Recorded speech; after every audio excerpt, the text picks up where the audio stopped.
विनय कटियार, साध्वी रितंबरा, महंत नृत्य गोपाल दास, डॉक्टर रामविलास वेदांती समेत 32 लोगों पर जो कलंक लगाने की कोशिश हो रही थी, उसे सीबीआई की स्पेशल कोर्ट ने पूरी तरह से पाक साफ करार दिया है। अयोध्या में विवादित ढांचा गिराने के मामले में सभी 32 आरोपियों को पूरी तरह से क्लीन चिट मिल गई है। कोर्ट ने दो टूक कहा है कि ढांचा गिराने की घटना पूर्व नियोजित थी, बल्कि सब कुछ अचानक हुआ। आरोपियों के खिलाफ पर्याप्त सबूत नहीं है। फैसले में यह भी कहा गया कि आरोपी बनाए गए लोगों ने ना तो ढांचा गिराने को रोकने की कोशिश की, लेकिन कांग्रेस से लेकर ओवैसी तक और कुछ कट्टर सोच वाले मौलानाओं से लेकर बाबरी एक्शन कमेटी तक सबने फैसले पर सवाल उठा दिया है। ओवैसी कह रहे हैं कि क्या जादू से मस्जिद को गिराया गया। कांग्रेस कह रही है कि जब न्याय नहीं किया जाता तो सत्य के साथ खड़े लोगों के मन में आतंक के बैठ जाता है, जबकि गलत करने वाले खुशी से झूमने लगते हैं। आज इसी पर होगी देश की सबसे बड़ी बहस। राम के घर में अंधेर है, देर है अंधेर नहीं, क्योंकि बीजेपी कह रही है कि देर से ही सही लेकिन इंसाफ पूरा हो गया।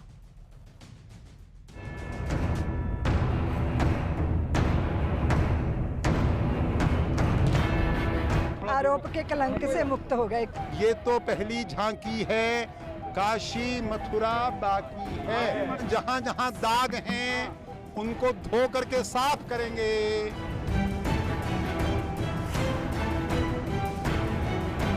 जय श्री राम, जय जय श्री राम, जय जय श्री राम।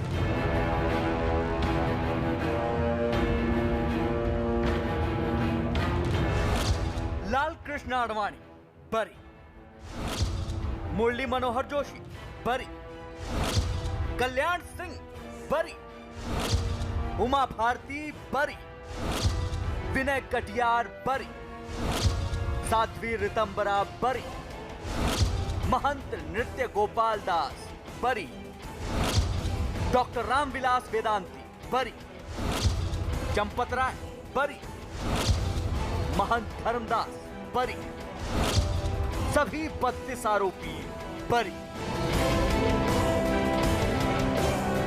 6 दिसंबर 1992 को अयोध्या में विवादित ढांचा गिराए जाने के 28 साल बाद इस केस में सीबीआई की विशेष अदालत का फैसला आ गया है।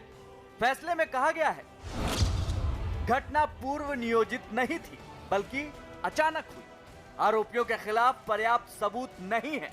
सभी 32 आरोपियों को बरी किया जाता है। भीड़ ने विवादित ढांचा गिराया था। आरोपी बनाए गए लोगों ने ढांचा गिराने से रोकने की कोशिश की थी।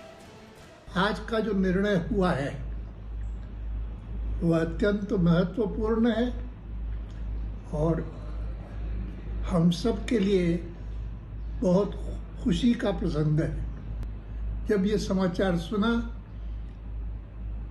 जय श्री राम कह करके हमने इसका स्वागत किया। इस निर्णय ने यह सिद्ध कर दिया है कि हमारा आंदोलन, हमारे कार्यक्रम किसी षड्यंत्र के तहत नहीं थे। इससे हम सब प्रसन्न हैं, देश प्रसन्न है और अब मैं ऐसा समझता हूँ कि इसके बाद ये विवाद समाप्त होना चाहिए और सारे देश को मिलकर भव्य राम मंदिर के निर्माण के लिए तत्पर होना चाहिए कि जय जय श्री राम और सबको सन्मति दे भगवान। फैसला आते ही गृह मंत्री अमित शाह ने लाल कृष्ण आडवाणी से फोन पर बात की, लेकिन दूसरी तरफ सियासत का खेल शुरू हो गया। किसने तोड़ा फिर मस्जिद पर? जब 6 दिसंबर 1992 को मस्जिद शहीद हुई थी, उस वक्त मैंने अपने आप को एक हेल्पलेस महसूस किया। मैंने अपने आप को अपने लिए एक ह्यूमिलिएशन समझा कि मैं अपनी एक शर्म महसूस हुई कि मैं अपनी मस्जिद को बचा नहीं सक रहा हूं। तो क्या कोई जादू से मस्जिद को शहीद कर दिया गया था 6 दिसंबर को? तो जगह जो रामलला को दे दी गई थी, राम मंदिर को दे दी गई थी, तो ये तो फैसला आना ही था। सारे एविडेंस होने के बावजूद पूरी दुनिया ने, पूरी दुनिया की मीडिया ने देखा है कि बाबरी मस्जिद को कैसे तोड़ा गया। जो आस्था थी कोर्ट के अंदर, वो कहीं ना कहीं कमजोर पड़ती हमें दिख रही है। हिंदुस्तान के इतिहास में काला दिन है। सभी दोषियों को बरी करने का विशेष अदालत का निर्णय, सुप्रीम कोर्ट के निर्णय वह संविधान की परिपाटी से परे है। 9 नवंबर 2019 के निर्णय के मुताबिक बाबरी मस्जिद को गिराया जाना एक गैर कानूनी अपराध था। हालांकि योगी आदित्यनाथ ने फैसले के बाद कांग्रेस को ही घेर लिया। सीएम योगी ने कहा, तत्कालीन कांग्रेस सरकार ने पूज्य संतों को झूठे मुकदमों में फंसाकर बदनाम किया। इस षड्यंत्र के लिए कांग्रेस को जनता से माफी मांगनी चाहिए। उधर बाबरी मस्जिद एक्शन कमेटी ने सीबीआई कोर्ट के फैसले को हाई कोर्ट में चुनौती देने का ऐलान कर दिया है। जजमेंट आज का जो है वो एविडेंस के भी खिलाफ है और लॉ के भी खिलाफ है।